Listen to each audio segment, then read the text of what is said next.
Okay, go back to your home. Oh, here's something else. Look, this is the really cool thing about animals living in this kind of habitat. They're perfectly camouflaged. Do you see what this is right here? Hey, Mark.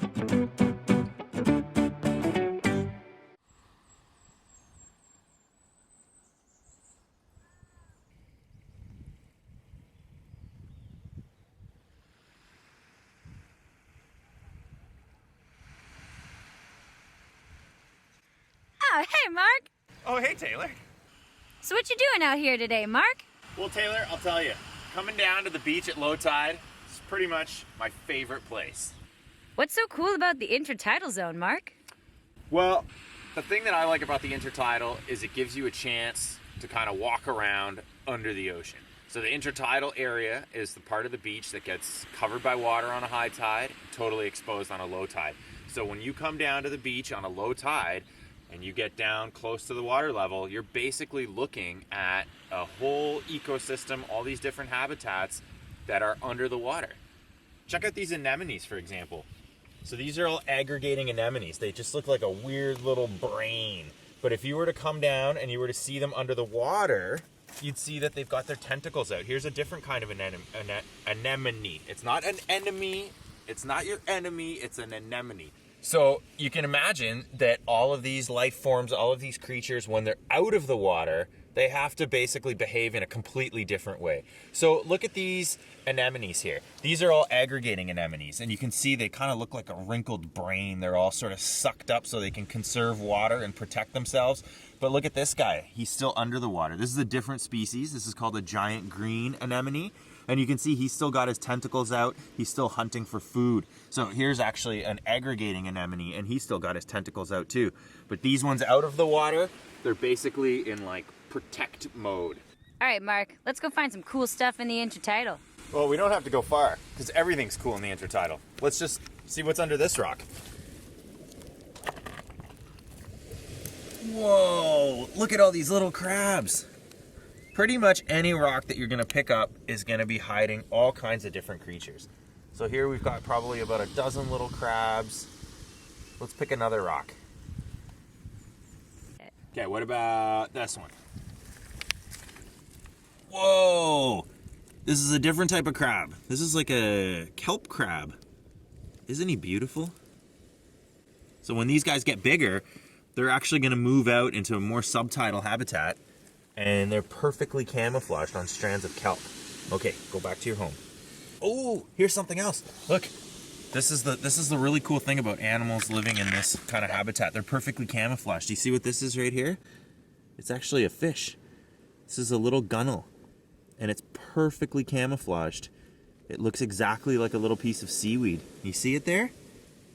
So this is like a fish that lives in the intertidal zone. I'm gonna try and really gently pick him up and put him in this shell here. We really want to be gentle when we're looking at creatures in the intertidal, and we have to respect the fact that we are disturbing them a little bit. So here he is, he's in the water. You see how beautiful that guy is? And he looks exactly like a little piece of seaweed. So they're not really eels, but they kind of look like eels. Gorgeous.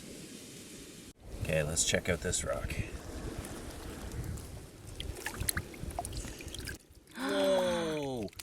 That's a big gunnel. Do you see him here? You see how he's hiding under the seaweed? I'm gonna just really gently try to bring him to the surface. I'm just using one finger here. Do you see how big that guy is? So these fish, obviously they need to be in the water, but they can also kind of crawl around through the rocks, no problem. You see him here? He's so camouflaged. Oh, hello, you beauty. Look at that beautiful pattern on his face. So these guys can actually crawl around in the intertidal.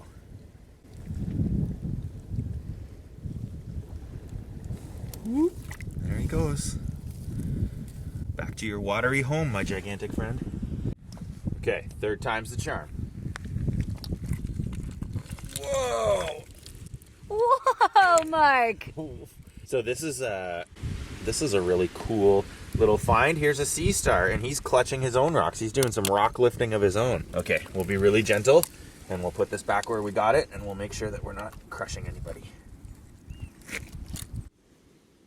Hey, Mark, this crab over here isn't even hiding. Au contraire, mon frere. He's hiding in plain sight. He's got such perfect camouflage. He looks exactly like a rock. All right, Mark, another day, another rock. What do we got?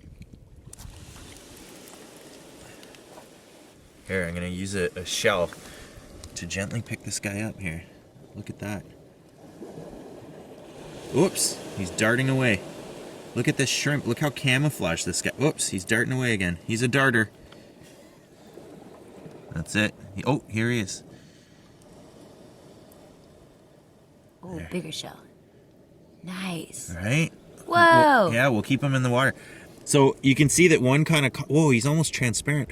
One of the kind of common themes here is camouflage, right? The intertidal is a zone of kind of constant conflict. Everything is trying to eat everything else, and everything is afraid of being eaten. Low tide, you're exposed. Birds, small mammals are coming out. Bears are flipping over rocks and they'll lick you right up. The water comes up, all of a sudden you got to worry for little fish or bigger crabs or whatever. This is one of the kind of most dynamic and terrifying places to make a living. And so all of the animals that live here have adapted to protect themselves as best they can, and then also kind of maximize their success as predators. And so you see a lot of really, really, really amazing camouflage in the marine environment and in the intertidal zone. Wow, I can't believe how many different types of seaweed are out here. Oh, seriously. Intertidal area is the best to come and learn your seaweeds. They're actually really cool. Seaweeds are an amazing, amazing, amazing group of organisms. We live in an area with super high diversity, and the best time and the best place to come and learn seaweeds is a nice beach like this on a low tide. You get so many different kinds, and they're all on display. Yeah, this stuff right here looks so cool, Mark. What kind of seaweed is this? So actually, Taylor, this isn't a seaweed. This is actually a flowering plant. It's called surfgrass, and it's one of the very, very few species of actual plants that have adapted for life in the ocean. Whoa, a flowering plant underwater? You better believe it, baby. Oh, Mark, I hate when people leave garbage on the beach. Are you talking about this little guy? Yeah. This isn't garbage. This is something a lot cooler. This is basically, feels kind of like plastic, or it almost looks like concrete, but this is a moon snail egg case. This is basically like one of the coolest things ever. So moon snails are these big, huge, predatory snails. They lurk around in sandy substrates. They come out, they hunt all kinds of food in the intertidal, and this is how they reproduce. They reproduce sexually in the intertidal area, and then the female basically pumps out thousands and thousands and thousands of eggs, and she encases them in this like sand gelatin matrix. Whoa. So this is all one big mass of eggs. You see these all over, but they're not garbage. So we'll put it back here, and we'll let these little eggs continue to develop. Did you know moon snails can live to be like 14, 15 years old? It's crazy.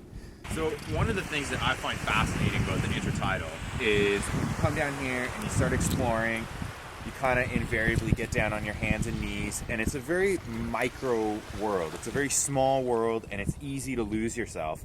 And then you stand up and you look around and you realize that the intertidal is where the whole ocean, the largest ecosystem on Earth, meets all of the land. In this case, this huge, massive forest.